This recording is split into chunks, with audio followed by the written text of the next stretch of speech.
Você já acordou no meio da noite com aquela certeza incômoda de que você não estava de fato sozinho? Não falo de um fantasma de lençol ou de algo óbvio na porta, mas daquele tipo de presença que você sente com a pele, com o ar parado entre você e a parede mais próxima. É a sensação de que, mesmo no silêncio mais absoluto, há uma cadência respiratória que não é a sua, um peso invisível observando o ritmo da sua pálpebra.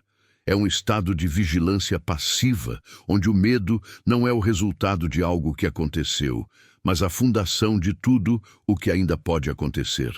É exatamente sobre esse tipo de solidão falsificada que precisamos falar. E para entender o peso dessa ausência forçada, precisamos voltar no tempo para uma cidade que, apesar de fervilhante, ainda guardava bolsões imensos de silêncio e escuridão. O Rio de Janeiro, de 1928. Imagine por um momento as ruas não iluminadas pela potência do nosso século, mas pela luz amarelada e vacilante dos lampiões a gás. Um cheiro de maresia misturado com poeira e talvez o resíduo de algum motor recém-inventado. A noite era realmente escura. O breu engolia a cidade a partir das 11. E se você precisasse se locomover, você dependia da lua, da sua própria lanterna ou, o que era mais perigoso, da sua coragem. Naquele rio que se estendia e se modernizava, ligando bairros que antes eram isolados por morros e vegetação densa, a construção de túneis era um símbolo de progresso. Eram obras monumentais de pedra úmida e concreto, concebidas para cortar caminho, mas que, na calada da noite, se transformavam em passagens secretas para algo mais antigo e mais sombrio. E havia um túnel específico, um desses atalhos de pedra bruta, que ligava o velho coração boêmio a uma nova área de expansão costeira, cuja fama começou a se desenhar não pelo aço e pelo cimento, mas pela acústica perturbadora que ele oferecia a quem ousasse cruzá-lo sozinho após a meia-noite. Era o túnel da lamentação, como alguns velhos o chamavam, embora no mapa fosse apenas o túnel engenheiro tal. A lenda que se formou em torno dele não era sobre assaltos ou acidentes banais, mas sobre a impossibilidade de se sentir em paz lá dentro. Se você decidir se aprofundar nessa sombra, você precisa garantir que não estará sozinho quando a história terminar. É o nosso pacto. Este é o tipo de relato que não se escuta sozinho. É uma confissão que se transforma em vigilância compartilhada. A primeira coisa que notavam, e isso era unânime entre cocheiros, guardas noturnos e os raros notívagos, era a umidade sufocante e o frio anormal. Mesmo nas noites mais quentes do verão carioca, a pedra maciça do túnel parecia reter um gelo que vinha de dentro da montanha. Um frio que não apenas resfriava a pele, mas parecia sugar o calor dos ossos. E, claro, a escuridão. Os lampiões internos, espaçados demais e muitas vezes apagados pelo vento ou por manutenção precária, deixavam o centro do túnel como um vácuo de luz, um ponto onde o som entrava, mas parecia lutar para sair. Mas o horror não era visual, era auditivo. Você está caminhando. São talvez 200 metros de pedra cinzenta, pesada e inerte. Você acelera o passo como qualquer pessoa faria. O som dos seus sapatos de couro na calçada áspera, ou talvez a batida rítmica da sua bengala, ecoa perfeitamente nas paredes de cimento. É um som claro, limpo, toque, toque, toque, e então ele surge, não como um eco que ricocheteia e se atrasa, o que seria normal. Não. Ele surge como uma companhia perfeita. Você dá um passo e, simultaneamente, você ouve outro passo. Ele não está atrás de você, não está na sua frente, ele está com você. É como se a sua sombra sonora tivesse ganhado peso e presença própria, ligeiramente mais pesada, ligeiramente mais molhada que o seu. Toque, bum, toque, bum. O seu passo é o toque.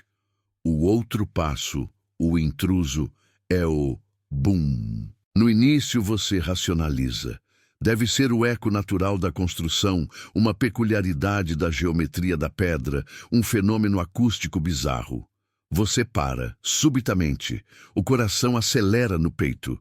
O silêncio que se segue é imediato e denso, a prova de que você estava, de fato, sozinho. Você respira fundo, sente o ar frio cortar sua garganta. Então, você decide testar. Você recomeça a andar, mas mais devagar, prestando atenção meticulosa à sua cadência. E lá está ele. O passo estranho, a ressonância desarmônica, o peso demais. A diferença crucial, a que fazia a espinha dos moradores se arrepiar, era que o segundo passo, o bum, não se comportava como um eco. Um eco se dissipa, se perde no ar, ele enfraquece. Este não. Este passo tinha a mesma força, a mesma intenção do seu, mas era acompanhado por um arrastar sutil, quase inaudível, como se o acompanhante estivesse usando solados de chumbo ou estivesse arrastando a ponta do pé por cansaço. Imagine o desconforto. Você caminha sozinho, mas o som que você gera é sempre plural. O que aterrorizava não era apenas o fato de haver mais de um som. Era o fato de que, não importa o quanto você acelerasse ou diminuísse, o segundo par de passos se mantinha em sincronia perfeita com o seu, ligeiramente desfasado, como um parceiro de dança que está sempre meio tempo atrás, mas que nunca, nunca perde o compasso. Se você parava abruptamente, os dois sons cessavam de imediato. Se você mudava o ritmo de andar para trotar, o boom fazia o mesmo, mas com a dificuldade audível de alguém que não esperava a mudança de velocidade. Os relatos começaram a se acumular, não na imprensa oficial, que os tratava como superstição de gente da noite, mas nos bares, nas mesas de carteado e nos sussurros assustados das empregadas que precisavam madrugar para o serviço. Um padeiro chamado Sebastião, que cruzava o túnel todos os dias antes do nascer do sol, foi um dos primeiros a ser profundamente afetado. Ele tentou, de todas as formas, enganar o som. Ele tentou andar na ponta dos pés. O som de acompanhamento mudava para um raspado silencioso, mas persistente. Ele tentou correr desesperadamente. O som de acompanhamento não apenas corria com ele, mas parecia ganhar um fôlego mais pesado, uma respiração audível que ecoava na pedra junto com seus passos. Sebastião contava que o pior era a sensação de que o acompanhante não estava apenas te seguindo, mas estava espelhando a sua intenção. Se ele se sentia tenso e apressado, os passos adicionais soavam nervosos. Se ele tentava manter a calma e andar lentamente, os passos se tornavam lentos, quase solenes, mas com um peso de pedra. Você está sentindo o ar rarefeito agora? Tente imaginar-se ali. Está frio, o cheiro é de mofo e mineral, e a única coisa que você tem para lhe fazer companhia é a sua própria mente e o som da sua movimentação. Mas essa movimentação está comprometida, invadida. Você olha para trás, para o arco negro de onde você veio, vazio. Olha para frente, para a pequena mancha de luz amarelada que marca a saída. A esperança é mínima. Você sabe instintivamente que não deve parar de andar, mas também sabe que cada passo seu é um convite para o acompanhante. O que acontece é uma transformação psicológica lenta e inevitável. Você deixa de ser o caminhante e se torna o prisioneiro da sua própria audição. O túnel deixa de ser um atalho e se transforma em um gargalo, uma espécie de garganta escura que engole o som e o devolve deformado, mas com uma vida própria. Os mais antigos tinham teorias.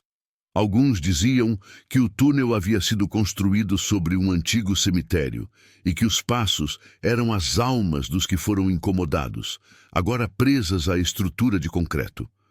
Outros, mais pragmáticos, diziam que era o som dos próprios trabalhadores que morreram soterrados durante a construção, condenados a marchar pela eternidade no caminho que lhes tirou a vida. Mas havia algo na qualidade dos passos que negava essa explicação simples.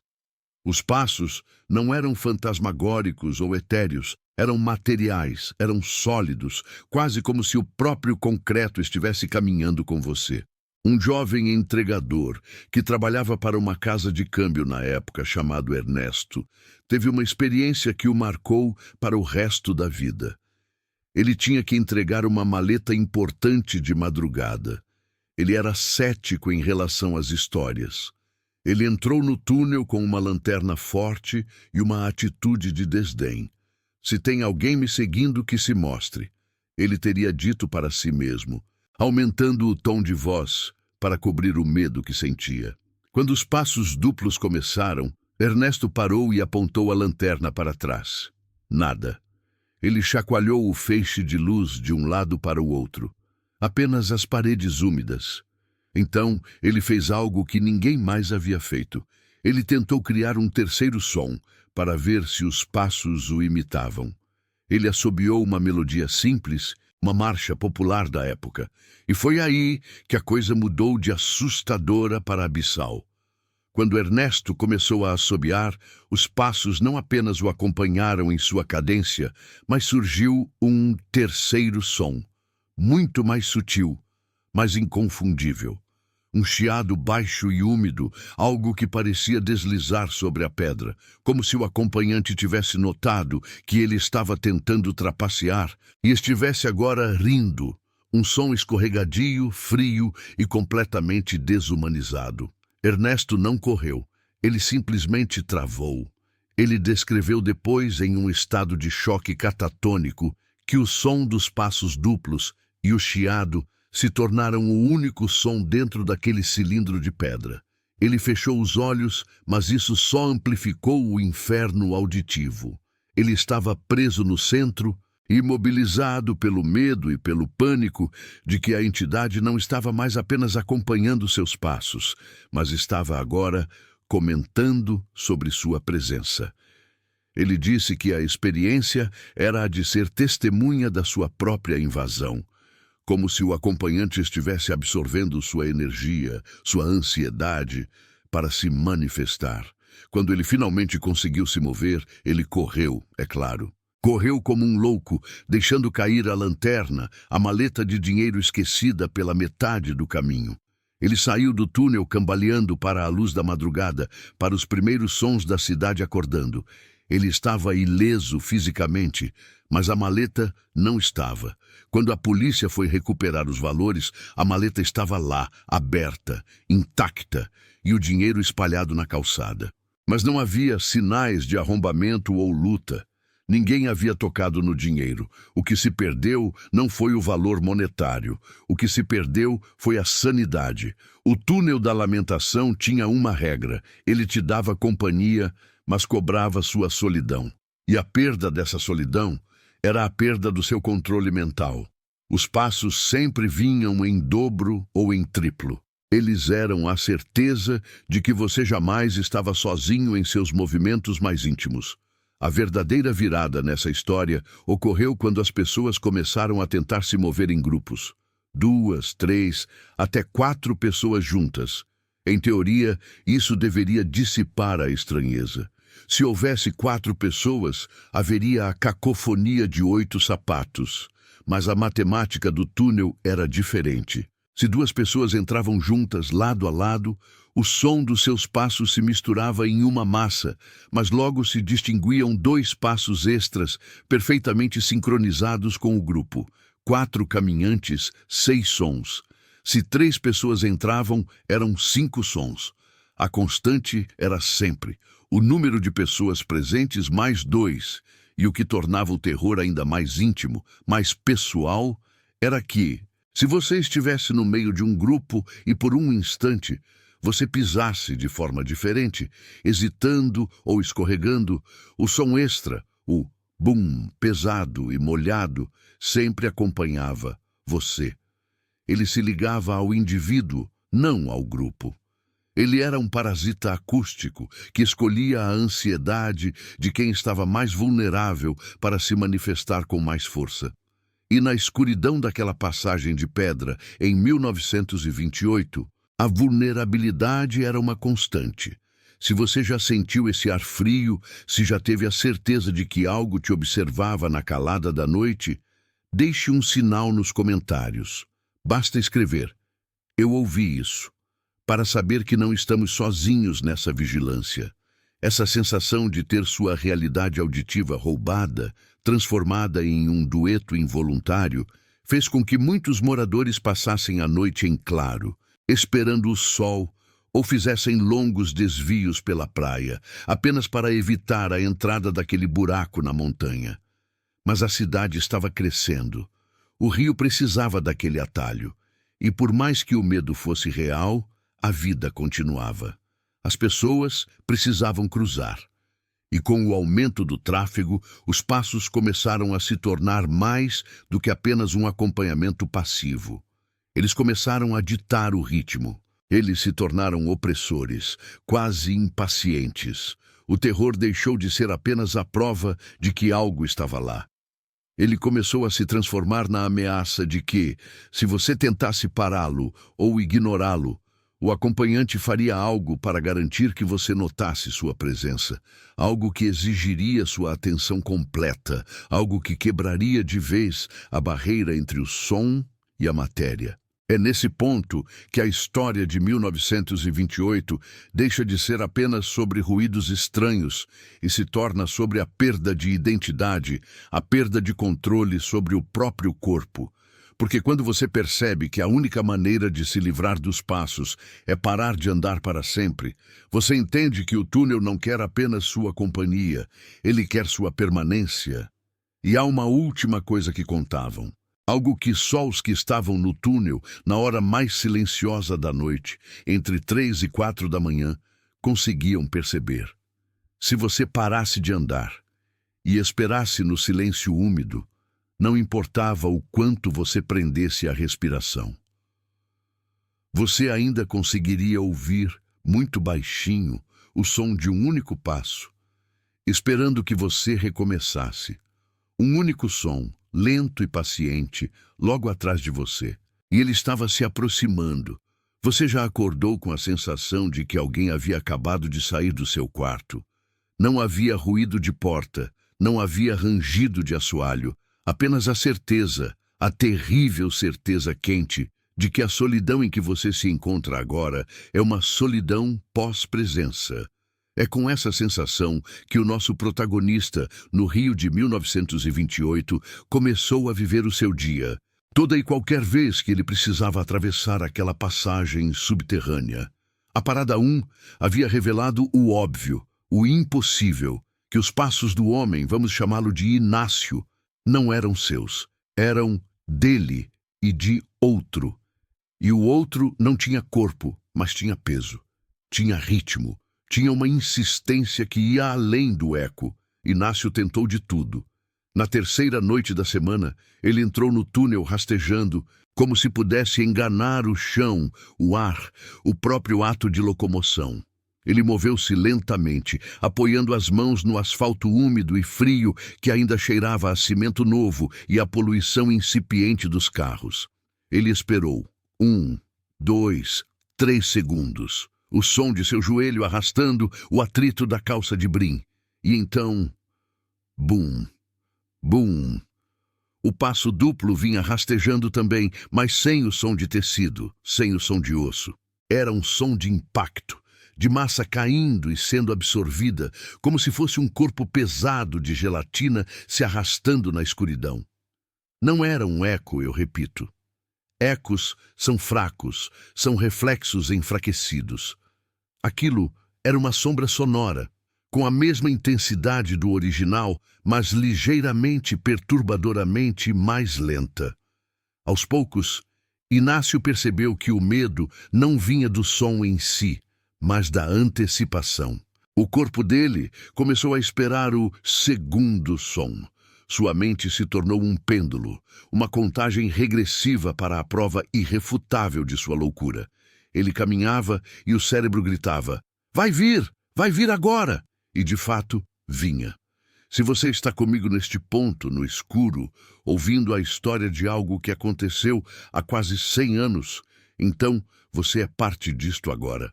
Você precisa ouvir o fim. Não se mova. E se este lugar te incomoda, talvez seja a hora de garantir que você não esteja sozinho. Pense nisso como um pacto silencioso. Só quem permanece até o final, compartilhando o risco do desassossego, pode entender a consequência. Na noite seguinte, Inácio resolveu confrontar a ausência. Ele entrou no túnel com uma lanterna a querosene, um luxo para a época e um plano simples: parar. Ele deu 10 passos firmes, passos altos, batendo o solado na pedra. 1, 2, 3, 4, 5, 6, 7, 8, 9, 10, acompanhando. 1, 2, 3, 4, 5, 6, 7, 8, 9, 10. No 10º passo, ele parou bruscamente. Ele prendeu a respiração. O cheiro de querosene e mofo encheu seus pulmões. Silêncio, um silêncio que, em um túnel, é sempre mentiroso. O silêncio da pedra úmida é um peso na caixa torácica. Inácio esperou pelo passo 11, o passo fantasma. Ele não veio. Houve um alívio momentâneo, uma lufada de esperança insana. Talvez fosse o eco, afinal, com um atraso físico que só a engenharia de 1928 poderia proporcionar. Mas então Inácio cometeu o erro fatal. Ele tentou andar para trás, um passo de cada vez, revertendo a sequência. Ele levantou o pé. Neste momento, você precisa ouvir com atenção redobrada. O que ele ouviu não foi o seu passo recuando. O que ele ouviu foi o passo fantasma, o passo 11, sendo dado, enquanto ele estava parado. O som veio da escuridão à sua frente. Tum! Alto, seco, como se algo pesado tivesse finalmente resolvido o atraso e completado a sequência. Inácio ficou paralisado. Seus passos eram o gatilho, mas o segundo som não era apenas uma cópia. Ele havia adquirido independência. Ele estava dando sequência à caminhada, mesmo que Inácio não estivesse mais caminhando. O horror não era ser seguido, era ser substituído. O passo 12 veio, mais lento, mais pesado. A lanterna de Inácio tremia tanto que a sombra dele começou a dançar nas paredes de concreto, distorcendo sua forma, fazendo-o parecer um monstro de pernas finas e braços gigantes. O passo 13. Este estava mais perto. Inácio não precisava de luz para saber que os passos estavam se movendo em sua direção. O passo 14 foi a poucos metros dele. Um som rasgante, como se o corpo sem corpo estivesse esmagando algo que não deveria estar no chão. A escuridão à sua frente parecia mais densa, mais faminta. Inácio desabou no chão, tentando se encolher no cimento úmido. Ele tapou os ouvidos, mas era inútil. O som não era ouvido, era sentido. Vibrava no peito, no estômago, como um trovão muito próximo. O passo 15. Ele estava quase em cima dele. E então o som parou. Silêncio absoluto, mas um silêncio que não era um fim, e sim uma pausa, uma inspeção. Como quando um predador fareja a presa antes do bote final. Inácio ficou lá, prostrado no meio do túnel, respirando em arfadas curtas e dolorosas, até que a primeira luz fraca do amanhecer começou a invadir a abertura lá na ponta. O passo 15 jamais foi repetido. A coisa havia se dissolvido com a luz, voltado para as sombras permanentes da pedra, esperando a noite. Inácio saiu do túnel. Ele mancava, não por causa de uma lesão, mas porque seu corpo, sua musculatura, havia absorvido o ritmo desigual. Ele havia sido sincronizado, corrompido pelo tempo de atraso do passo fantasma. A vida de Inácio mudou radicalmente. Ele desenvolveu uma fobia por passos. Ele colocava panos grossos sobre os sapatos, andava descalço no tapete, evitava a calçada de pedra. Ele não queria mais ouvir a si mesmo. Por quê? Porque ele sabia que se ele ouvisse seus passos, o outro passo estaria logo atrás, esperando a chance de se manifestar. Inácio concluiu que o túnel não era assombrado por um espírito. O túnel era um acumulador. um depósito de resíduos sonoros e emocionais. Em 1928, o Rio vivia uma febre de progresso, uma aceleração insana. As pessoas se moviam mais rápido, tinham mais pressa, viviam sob mais pressão. O túnel, aquele pedaço de cimento e rocha que engolia e vomitava humanos de um lado para o outro da montanha, não conseguia processar a velocidade da vida. Ele retinha o som. Não o som exato, mas a intenção do som, o peso da passada. E quando Inácio passava, o corpo vivo e ativo, ele liberava essa energia residual presa, essa cópia fantasma do ato de caminhar que deveria ter se dissipado. Você já pensou que o medo não é o que está por vir, mas o que já passou e se recusou a ir embora? O maior terror de Inácio não era voltar ao túnel, mas a constatação que o túnel havia vindo com ele. O túnel, ou o que quer que fosse, não precisava de escuridão física. Ele precisava de escuridão psicológica. E Inácio, depois de passar por aquilo, estava cheio dela. Os meses se passaram. Inácio tentava levar uma vida normal, mas ele andava sempre de esguelha, com o ouvido fixo no chão. Ele tinha medo de que, em um momento de distração, seu próprio ritmo se desprendesse dele. Uma tarde, ele estava na sala de estar, lendo o jornal, na sua casa silenciosa. E aconteceu. Ele ouviu um passo, alto, seco, não o dele, pois ele estava sentado. Não era de um vizinho, pois era muito próximo. Tum! Inácio largou o jornal. O silêncio na casa parecia sugar o oxigênio. Tum! O passo estava vindo do corredor. Inácio levantou-se lentamente, o coração martelando no peito, ciente de que, pela primeira vez, ele estava ouvindo o passo fantasma sem ter dado o primeiro. Ele havia se tornado ele mesmo o ambiente de acolhimento do horror. Tum! O passo estava vindo em direção à sala. Inácio recuou até a parede. Ele viu a porta se abrindo lentamente, sem mãos a empurrar. Apenas a inércia do ar movido por algo que não tinha volume. Tum! O passo parou no umbral da porta. Inácio encarou o vazio. Não havia sombra, não havia névoa, não havia olhos vermelhos. Havia apenas uma ausência terrível, palpável, que parecia sugar o calor do ambiente. E então, Inácio entendeu a verdadeira natureza da tragédia. O passo não era uma assombração, era uma marca. Era a prova de que ele havia entrado no túnel e deixado uma parte de si para trás. Ele havia trocado uma fração de sua energia vital pela energia residual presa ali. Ele havia se tornado, na prática, um receptáculo ambulante para o passo que nunca vinha sozinho. Ele viu, na sua mente, a imagem vívida de um homem caminhando. Mas não era ele. Era a imagem do som que ele havia ouvido por semanas. E o homem, na imagem, não tinha rosto. A única coisa vívida era a sola do sapato batendo no chão. O passo fantasma finalmente encontrou seu lar. A consequência definitiva para Inácio foi o silêncio. Ele parou de falar, ele parou de interagir.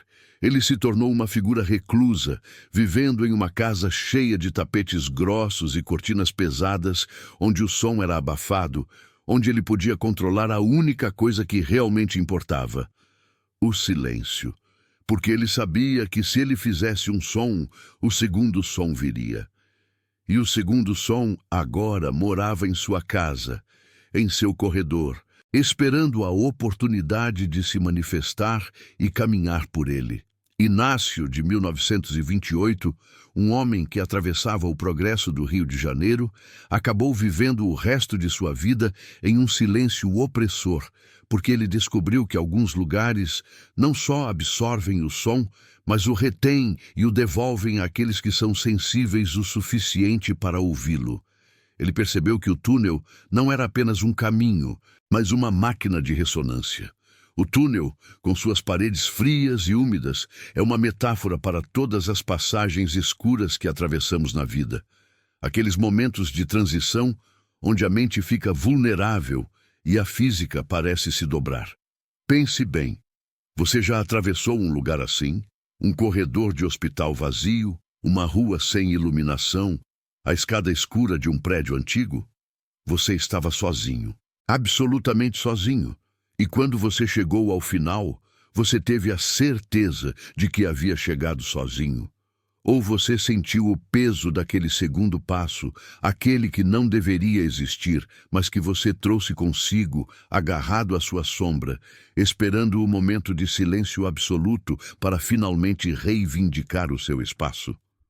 O túnel de 1928 está longe, mas a capacidade de lugares guardarem ruídos perturbadores não está.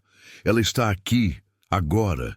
Está no quarto ao lado, no assoalho de madeira que range sem ninguém pisar, no vento que imita um sussurro quando não há janelas abertas. Se você chegou até aqui, se você sente o peso dessa história, se você já ouviu algo que não deveria ter som, deixe um comentário simples apenas. Eu ouvi. É o nosso código.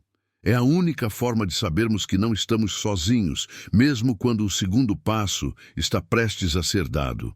E se você conhece alguém que precisa entender o que é o medo antes de dormir, compartilhe isso. Porque talvez, só talvez, o passo fantasma se manifeste apenas quando você está completamente sozinho. E agora, preste atenção. No silêncio da sua casa. Se você ouvir um som atrás de você, não se mova, porque o silêncio tem que vir primeiro e ele está esperando.